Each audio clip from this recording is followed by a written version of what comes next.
go ahead and hit start. Tell me when we're, give me a thumbs up. Hi everybody, this is Charles Lamb from NBC Asian America. We're here with Maia and Alex Shibutani, the Olympic bronze medalist ice dancers. Welcome, thank you for being here, and congratulations. Thank you. Thank you. We're here with Charles Lamb from NBC Asian America, and we're feeling very welcome right now. Tell us, what was it like skating on Olympic ice again? It was amazing. To go to our second Olympics, I mean, it's incredible. We've been working 14 years for the moments that we just created. Ice is ice. We say that all the time, but there's something special about skating past the Olympic rings and being in that environment for 2.5 weeks. There's a lot of pressure, but we were really proud of how we handled the situations that we were put in, and we put out our best skates. Did anything feel different this time compared to Sochi?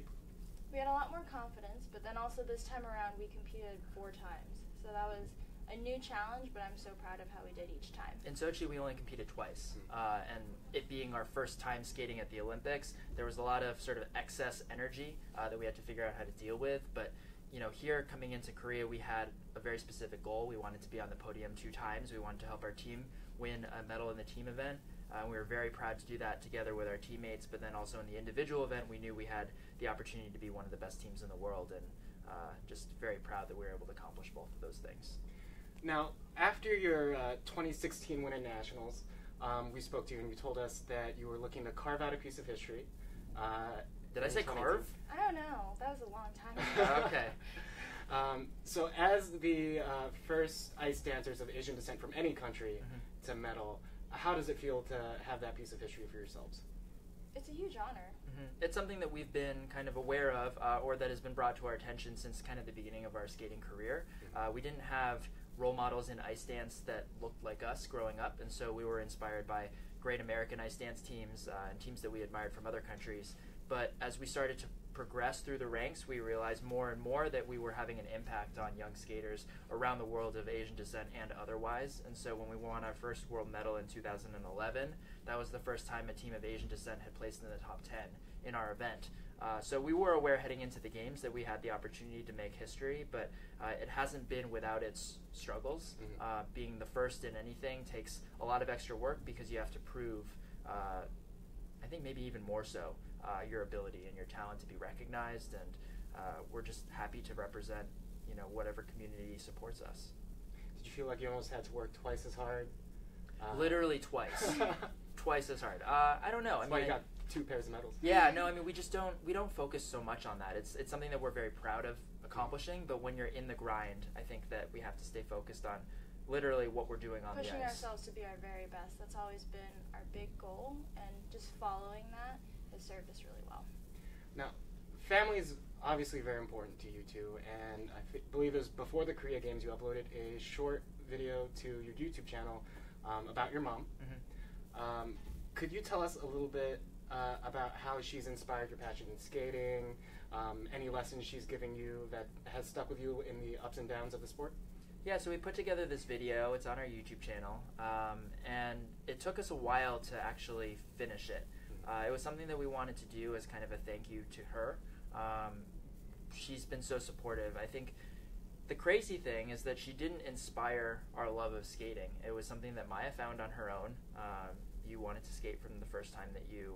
I started skating when I was 4 years old, and right away I knew that I loved it. But with both of our parents, they've been so supportive of whatever we wanted to do. Alex wasn't interested in skating right away, but you know, he played the violin. He wanted to be a basketball player, and all of that was okay. But ever since we've teamed up, they've just done everything they could to help us accomplish our dreams. I think as parents, you know, you hope, and they definitely hoped that we would find something that we were passionate about and that we really cared about to pursue. And it just so happened that we found ice dance, and we're working together, and their support has meant so much to us over the course of our career. And you know, as we continue on, it's going to be really awesome, and we've been able to experience so many amazing things together as a family. It's been really special.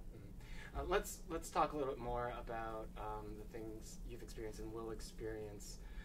So now that the Olympics are done for now, you get this time to like be happy and like hang out in this Olympic moment that you created. Before the Olympics are done, we're not happy yet. No, I mean it's an amazing experience coming back home, and even in Korea, we were recognized by, you know, fans, Korean volunteers. We felt so much love and support, not just at the games, but obviously at home. And so to be coming home to such a great reception, it's very special. We're really excited about it. Mm-hmm. Is there anything you're looking forward to, maybe outside of ice dancing or figure skating in the near future?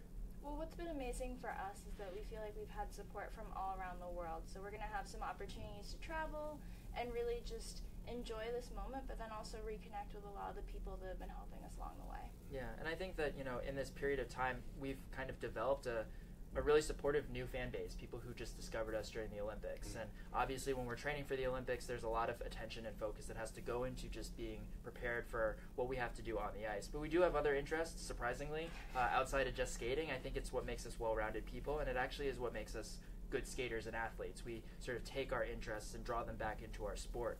And so we'll be focusing a little bit more on, making YouTube videos. We love storytelling. Filmmaking is something that I'm very passionate about. And so it's a nice time to be able to kind of take a little break. But at the same time, share our experiences. Yeah. So when you said before that you kind of started the YouTube channel to help connect fans and potential fans to the athletes and to be able to tell stories, is there anything that people might not know about the sport of ice dancing that you want them to be aware of? With the YouTube channel, it really started off as us just having fun, and then what we quickly realized is that with social media, we had a real opportunity to allow more people to learn about our sport and also the Olympic movement. So since then, it's really just taken off. But as far as things that people don't know, leading up to the Olympics, I think Alex and I did a much better job compared to before 2014 of sharing more of the process of all the work that goes into creating those 3 and 4 minute programs. And so I think when people think figure skating, a lot of the times they're like, oh, it looks so magical or effortless and easy, but there is a lot of training and hard work that goes into it. Our production team put a lot of work into getting those videos out there. We're so grateful to them. We are our production team. I was making a joke. We do all the recording and editing ourselves, and so I think that people appreciate that when they see our YouTube channel, because it's a true representation of us and our creativity and the way that we sort of choose to tell our process.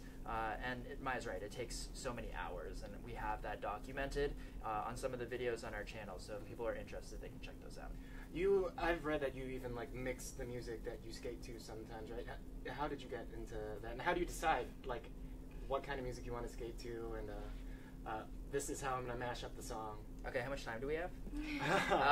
No, I mean, I think that after our first Olympic experience, we knew that we wanted to tell stories that we would be proud of having told years from now. And we wanted to be able to be personal on the ice and create concepts that were really dynamic and interesting and new.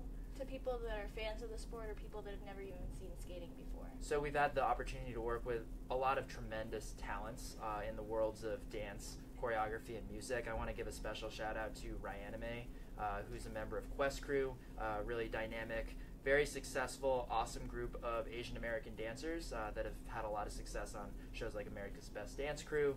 He is a very talented person, and we wouldn't have been able to accomplish what we accomplished at this games without him. We started working with him a couple of years ago. We've also worked with Hawk, also from America's Best Dance Crew, and just the network, specifically in the past couple of years, of Asian Americans that have we've come to know and call friends who have helped us on our journey. We're so grateful to them. I think I saw that most clearly in your exhibition, the Sinatra Jay-Z remix. The beginning is very reminiscent of America's Best Dance Crew, Quest Crew type. Yeah, I mean, it was a concept that Maia and I came up with together. We wanted to try and sort of come up with something very innovative. We were listening on SoundCloud and Spotify, and we couldn't find anything that sounded like the way we needed it to sound. And we were connected by our friend Dante Bosco to Hawk for choreography. Shout out Rufio. And from Hook. Yeah, and so they connected Hawk us. Connected us to Ryan, and it really just became this amazing group effort to try and make a concept that we had come to life. Yeah.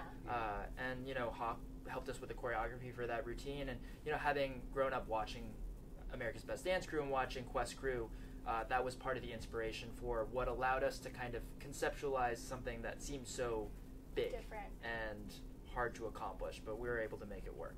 That's cool. That's cool. I was more Kava Modern guy, but Okay. It makes sense to me. So when you were in Korea, you posted a lot on Instagram, a lot of food stuff. What was the best thing you ate there? In Korea, we were actually eating at the Athletes Dining Hall quite a bit. And so we didn't have the opportunity that we would have liked to go out and try different Korean cuisine. Thankfully, we've spent a lot of time in Los Angeles. Not that it's the same thing, but Koreatown has so many amazing restaurants. A lot of people say it's better than Korea. We've heard that. Some people. And we would have to really give Korea We'll have to go another to Seoul shot. We'll and, have to be like, back. compare and, yeah. But we love Korean food, and I think the common misconception about Korean food is that, here in the States, it's Korean barbecue. But there's so many amazing stews and dishes and things that we really enjoy. And it was just exciting that the games were in Korea, because it's been 20 years since they've had the Olympics in Asia, so we're really feeling so fortunate that we got to experience that. That's great. We're almost out of time, okay. So we're getting the signal. We're Yeah. like, cut it out. So before we have to cut off, could you tell our audience where they can find you on the internet? Sure. If they want to follow along with your adventures. Ha! We're everywhere. Just kidding. Not everywhere, but we try to be. We have individual accounts, and then we have a team account, right? Maia Shibutani, Shibutani, Shibsibs.